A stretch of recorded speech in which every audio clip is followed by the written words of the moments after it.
Jane Eyre by Charlotte Brontë. Book summary in under 4 minutes. Jane Eyre is an orphan raised by relatives who treat her as a burden. After being sent to the harsh Lowood school, she survives neglect, illness, and humiliation while developing a fierce commitment to dignity and self-control.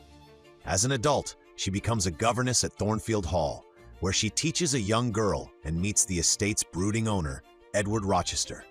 Jane and Rochester are drawn to each other because both value honesty and emotional intensity. Yet their relationship is shaped by unequal power. He is wealthy, older, and socially secure, while Jane has little money or status. When Rochester proposes, Jane believes she has found both love and belonging. The wedding is stopped, however, when she learns that he is already married to Bertha Mason, a woman secretly confined in Thornfield. Jane refuses to become Rochester's mistress, even though leaving him means poverty and isolation. This decision defines the novel's central conflict. Jane wants love, but not at the cost of her conscience or independence. She repeatedly rejects relationships that would require her to surrender part of herself, whether through passion, duty, or social pressure. After fleeing Thornfield, Jane is taken in by the Rivers family and discovers a new sense of belonging.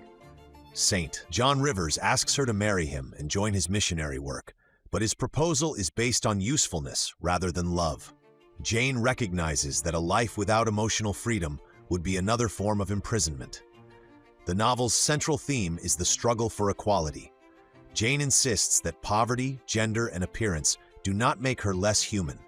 She wants to be loved as a moral and intellectual equal, not protected as a dependent or controlled as a possession. Her growth comes from learning to trust her own judgment, even when obedience would be easier. Jane Eyre also critiques class and gender expectations. Women in Jane's world are often valued for beauty, obedience, or marriageability. Jane challenges those standards by demanding education, work, respect, and the right to make her own choices.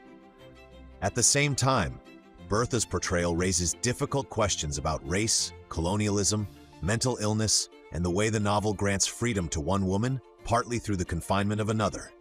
Gothic elements, mysterious laughter, locked rooms, fire, and hidden histories reflect emotions that polite society tries to suppress. Thornfield's secrets show that respectable appearances can conceal exploitation and moral failure. Jane Eyre is ultimately a coming-of-age novel about becoming whole before entering love.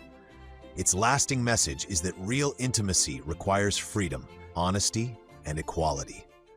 Jane does not achieve happiness by being rescued. She achieves it by refusing relationships that would erase her and choosing love only when she can meet it on her own terms.